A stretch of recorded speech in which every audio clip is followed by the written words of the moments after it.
Let me tell you something most people get wrong about this story. Most people think apartheid ended because the world pressured South Africa, because of sanctions, because of international isolation, because of Nelson Mandela walked out of prison and gave a speech. And those things all played a role. But the full story is more complicated, more dangerous, more human, and far more interesting than the version most people know. Because apartheid did not end peacefully by accident. It ended because of decisions made by specific people, in specific rooms, under enormous pressure, with everything on the line. And it almost didn't end at all. This is the full story. The Africans want the franchise on the basis of one man, one vote. They want political independence. First, you need to understand what apartheid actually was, because the word gets used to so often that people sometimes forget what it meant on the ground.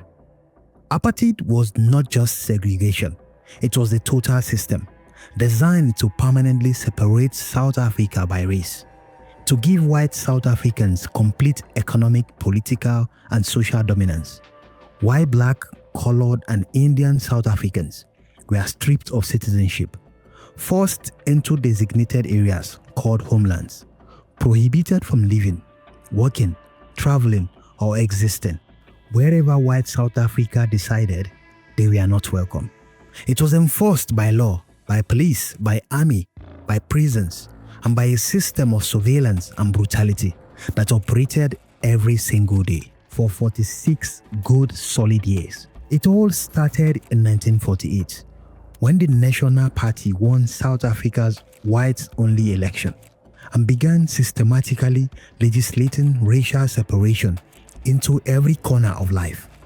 The Population Registration Act, the Group Areas Act, the Pass Laws, the Suppression of Communism Act, which defined communism so broadly that almost any opposition to apartheid could be prosecuted under it.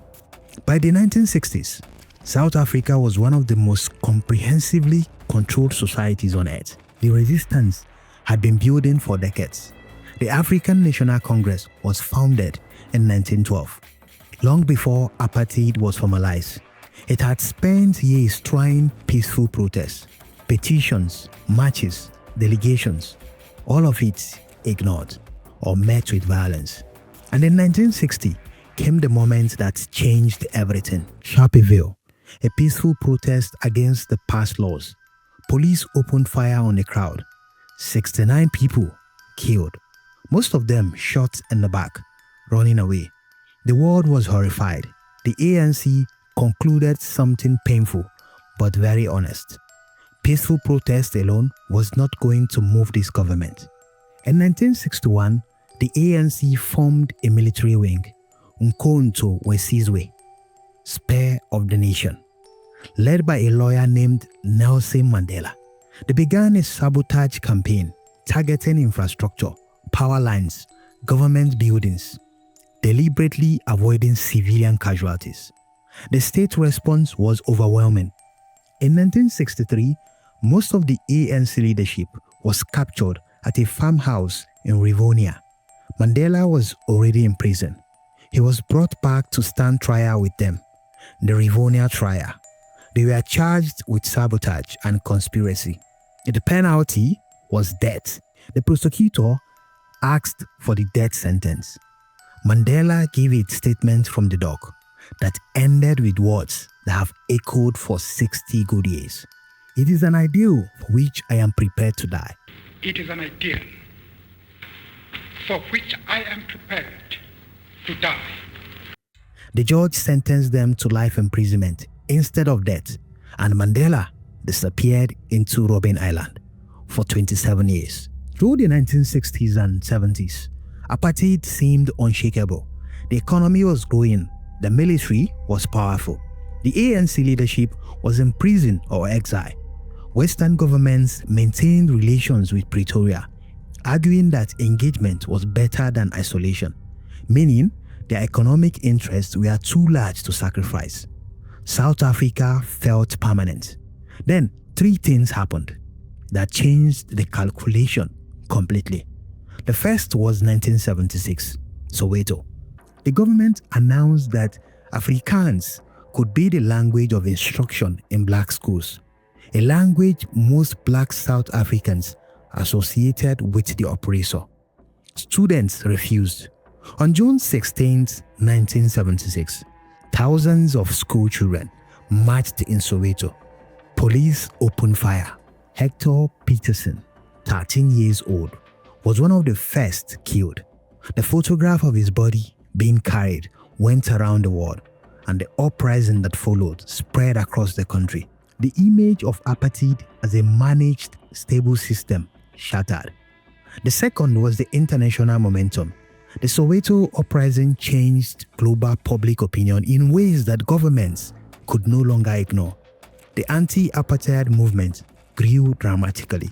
University campuses, trade unions, churches, pressure for sanctions mounted.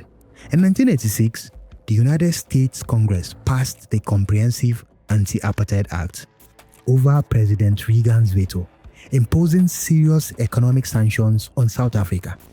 Banks began withdrawing loans. Companies began divesting. The economic pressure became very real. The third was the ANC's campaign inside South Africa.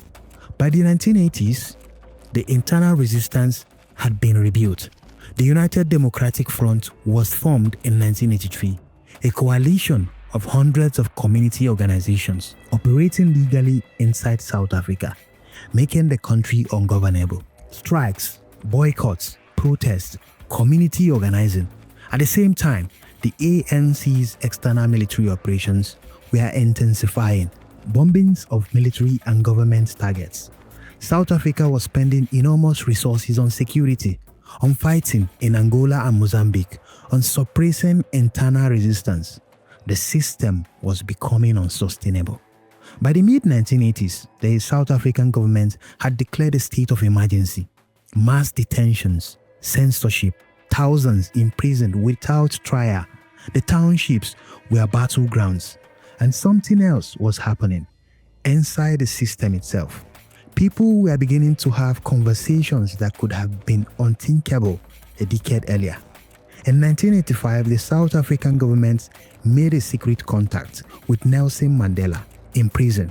The Minister of Justice, Kobe Kotsi, met Mandela in hospital, where Mandela was being treated for tuberculosis. That meeting began a years-long secret negotiation process.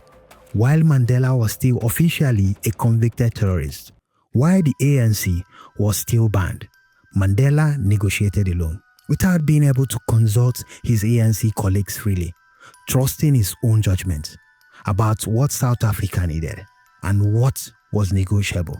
In 1989, P.W. Botha, the stubborn intransigent president who had declared the state of emergency, suffered a stroke and was replaced by F.W. de Klerk, a man the ANC and the world assumed would be more of the same. They were wrong. De Klerk had looked at the numbers, the economics, the military situation, the international isolation, the internal resistance that would not stop, and he had concluded something that most of his party had not yet accepted. Apartheid could not survive. The only question was whether South Africa would negotiate its ways out or burn its ways out. On February 2nd, 1990, de Klerk stood before Parliament. He announced the unthinkable. The ANC was unbanned. The South African Communist Party was unbanned. Political prisoners would be released. Nelson Mandela would be freed. The country was silent. Then, the world erupted. 9 days later, February 11, 1990, Nelson Mandela walked out of Victor Verster prison 27 years after he had gone in. He raised his fist, Winnie Mandela beside him, and the world watched something it had never been sure it would ever see. But here is what most people skip over.